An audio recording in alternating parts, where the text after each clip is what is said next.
Kamjong amasung Ukhrul district asi Manipur amadi Indian Union gi saruk ama natrabra haiba wafam koi kokomina harpo koi phungdorpo wafam ne jamasi haukiba koi mamangi February thagi da koi kurki narco terrorist na Imphal gi Ukhrul lambi National Highway 202 gi litanda micham miyam gi yung kai mai thaba amati lanthum kaya mangan takhan ki bagi thodok kaya thokiba laikre oja masi una koi gi home minister lairi koi gi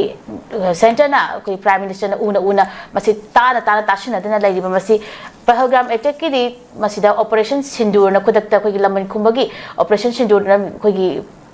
chathari oja masi koi Manipur da thok liba nga hojik fawdagi May gi 2023 gi tholak liba issue ngasi ka chahi ahum hele masida di koi karamba terrorist ki chatharai ba attack ase karamba makhal gi operation chatharaga masi laman khung kadawruno haibagi pakhum ma hanglali o wahanga ma hanglali oja sabatang oja kama tham Kokomina hairize achumane ko kokomina hairize achumane asengmani miyam gi apam badune mase akoina kokomiga nakne yena haibenati hoi sir pali belengaksi ngasagi equal responsibility amadi leibene maramdi chief minister na parliament da chalaga ngangu budi yadaba adagi lobby tobuda chief minister sina swai gi tobane adubu rai sabha gi mp masu leiri loina na congress ki mp ani leiri hoi aina thamjani mudi gaino ai ganda sarkar si coordination je masagi waina kitang wat pra natraga Delhi na noi coordinate sungdau tawrono noi sungdau tawno akoi thokpa tawni haibasida lengak sina yaraga leithokhraba haiba question am dilaeba so aida political waina yengan nadi adum masagi opposition kambuna keno da ruling kambu da sumhunba chaibiba ko sima adum kharlei adu chaibiba do effective oide aje akoi loi kange masagi miyam na loi kange ai tare mamdi kaino ganda Congress party da sorry Congress ay BJP gi lairiba leadership sida miyam na ngang baya ba ngangi chai baya ba chai even mayam na ai swai mata sida kanom da haijaram ge ko akoi gi handak keno sina akoi gi kokomi gi chinau sing na hai tare ko akoi na party da samaru aina BJP gi handak laiba lengak sida yengi ba miyeng se miyam kharana miwai kharana akoi da yamna nuai taw miyeng oina yengba mamangi biren ban ma matam da di smain togi de se si matang se NBN sing Palima Tamda, Akogi Tamos Homendro, na President convener over Matamda. NBN sing Langaxe, boycott over Matamalagiva. Comment boycott over. Haiba, comment boycott over Matam say, Tamari, Dana Tatro Pomanum or Maneva. Haiba Matam say, Koi Kuraja Matova Mana, convener or Dringay Mamangane. Ado Haiba Pochi,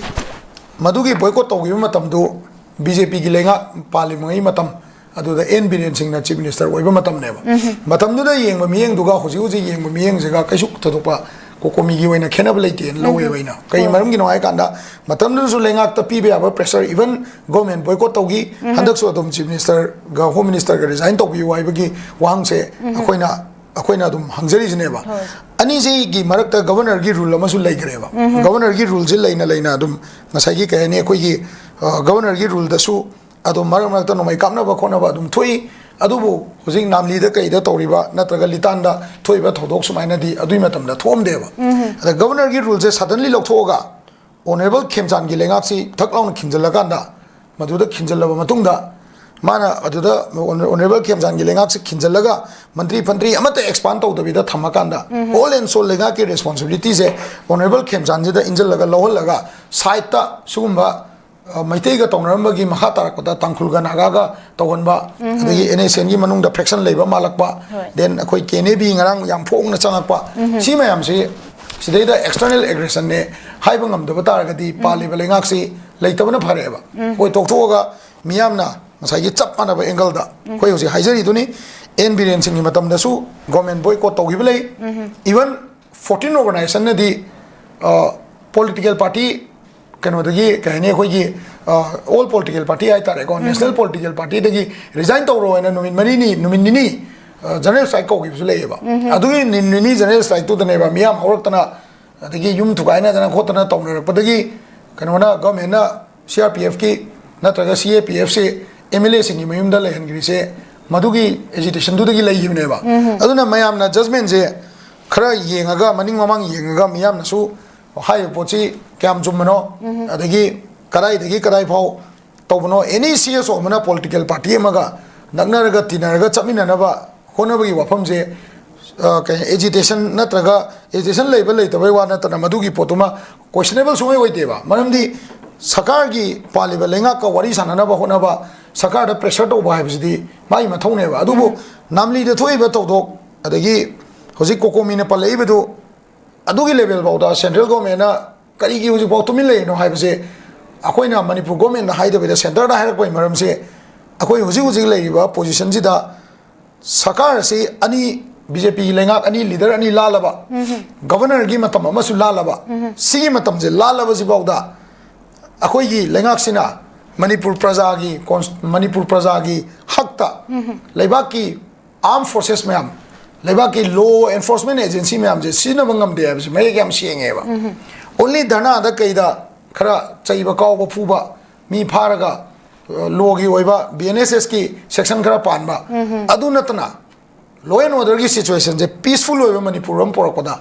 border area si natraga internal area sing natraga ching area sing sina moina mayek sengna palamba lengak su NBN gi su governor gi su honorable khemchan gi lengak si su ngamde ha bi mayek sengeba aduna center gi policy da question torok pai je masana tabne ha ni da sida ida aduni asida center gi policy hai targadi all political party do amu yengmam change paliba lengak ta su yengmam changi opposition ju yengmam change bako opposition gi matau je through lawba chaibadu hoi adudi yam perfect oi re akoi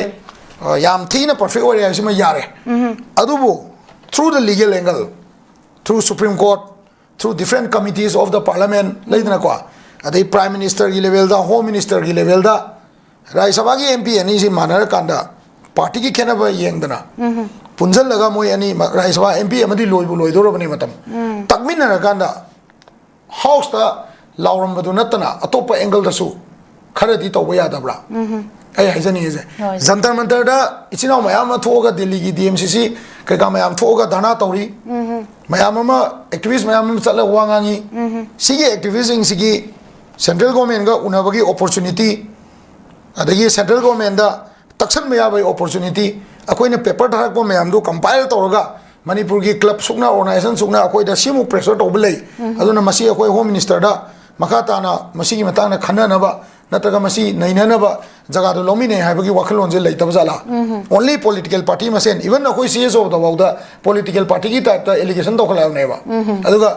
social media handle mayam na akoi ju political party ki type ta man bai mong i be yauna re ba sigi poche moina mathau pang thok bangam da gi thoine loi hai tare aduna पालिबा लेंगाक्सिना centre दगी मतम चाना पाखुम लौब ngamdragadi मियाम gi oiba wakhana ma tongana lakani lakpa matam duda ai wakhanda mi khara ni khalam bia election da tawlo ren kalam bia adubu election ngai roi na khanba mioi khara su soidana yarok pa ichinau siriba soiba yumai chaiba property mangi me amse paisa na manting na ya na te amse sima tham jage